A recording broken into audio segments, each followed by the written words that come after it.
Kita harus ingat ya, selain daripada meningkatkan amalan, kerana selalu ulama mengingatkan kita bahawa Ramadan ini adalah madrasah Ramadan atau tarbiyah ar-ruhiyah, ya, maknanya dia untuk mengukuhkan, menggilap semula kekuatan keimanan kita dan akhlak kita dan disiplin kita. Sebab itu ada kupasan alim yang mengatakan Ramadan ini juga mengupas permasalahan etika yang lebih luas, apa yang disebut sebagai a wider ethical question, ya. Dia tentunya disiplin diri. Benda yang boleh makan kita boleh makan, benda harus yang kita boleh buat tapi kita tak boleh buat, itu mengukuh disiplin, ya.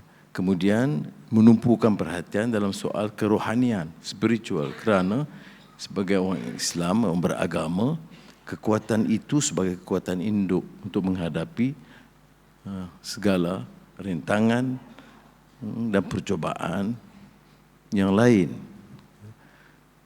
Kemudian ia juga harus mengetuk, ya, pintu hati nurani kita untuk membicarakan hal-hal yang terkait dengan Ramadan.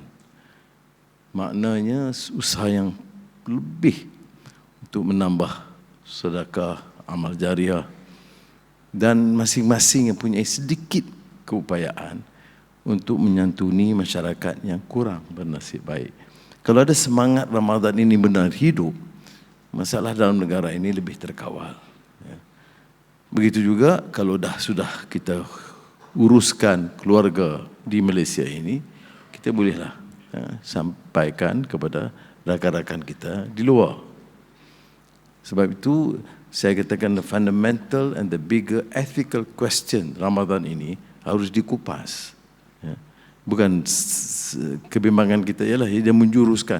Bila saya sebut Ramadan ini dari segi kesedaran, masalah kemiskinan, soal disiplin, ada yang mengatakan saya ringankan soal ibadah. Tak betul.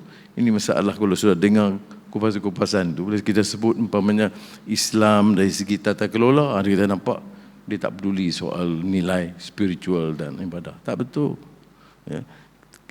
Perbicaraan Islam tidak boleh terlepas daripada soal yang thabit, soal tetap dan hukum yang tetap. Lain termasuk soal-soal yang ibadah dalam bitak khusus. Tetapi saya kata harus ibadah itu memberikan makna yang lebih luas. Bagaimana boleh kita sempurnakan Ramadan, kemudian sambut dengan pembaziran yang luar biasa? Bagaimana kemudian tidak mempedulikan nasib masyarakat miskin, ya? Bagaimana dalam Ramadan masih lagi kita teruskan amalan mengambil komisen dan rasuah? Jadi maknanya penghayatan ini tidak ada. Perbicaraan Islam tidak boleh terlepas daripada soal yang thabit, soal tetap dan hukum yang tetap. Lain termasuk soal-soal yang ibadah dalam bitak khusus. Tetapi saya kata harus ibadah itu memberikan makna yang lebih luas. Bagaimana boleh kita sempurnakan Ramadan, kemudian sambut dengan pembaziran yang luar biasa? Bagaimana kemudian tidak mempedulikan nasib masyarakat miskin, ya? Bagaimana dalam Ramadan masih lagi kita teruskan amalan mengambil komisen dan rasuah? Jadi maknanya penghayatan ini tidak ada. Dan sebab itu selalu kita sebutkan dalam prinsip asas dakwah itu selalu, ya ayyuhallazina amanu istajibu lillahi walir rasul idza da'akum lima yuhyikum.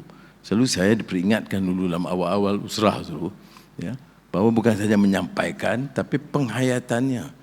Yang saya ingatnya hilang kita ni penghayatan.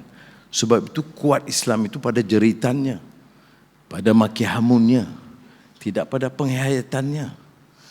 Ini persoalan-persoalan dia kata soalan etika yang lebih besar. Persoalan moral dan etika dalam bahasa Inggeris itu lebih kukuh terangkum dalam istilah akhlak. Sebab itu dalam memahami, menyanjungi kepribadian Rasulullah itu, ialah kerana akhlaknya. Wa innaka la'ala khuluqin azim. Baik. Jadi saya harap mudah-mudahan kita dapat mengamalkan Ramadan tahun ini dengan semangat yang dianjurkan dalam agama. Mengukuhkan rezeki madrasah ruhiyah, tapi madrasah Ramadan itu mengukuhkan juga semangat, kefahaman kita, disiplin kita dan tekad kita untuk memperbaiki. Kenapa guna masuk madrasah tetapi dia sama juga kedudukan dia macam tahun-tahun lalu. Masuk madrasah maksudnya disekolahkan semula. Masuk sekolah ada ujian. Tapi ujian kita tidak meningkat, iman tidak meningkat, akhlak tidak meningkat, kekuatan semangat tidak meningkat, disiplin tidak meningkat. Sebab itu ujian Ramadan itu harus menghasilkan peningkatan. Semalam menghadap santai dengan Pertuan Agong. Jadi malam ini ada majlis buka puasa kata dia. Menarik singgungan dia ni dalam perbincangan santai. Dia kata buka puasa patut minum air sikit, lepas tu kurma, kena solat maghrib dulu. Okey, saya kata kurma sebiji. Saya kata tuanku kalau batik 3 biji sekurang-kurang. Dia tanya sebab, dia kata sebab pembaziran. Jadi santapan di istana itu kadang lumayan. Jadi hal-hal ini kadang-kadang mengingatkan kita bahawa dicermati supaya wang itu dimanfaatkan kepada orang yang memerlukan. Tapi saya kata satu kurma sikit sangatlah tuanku.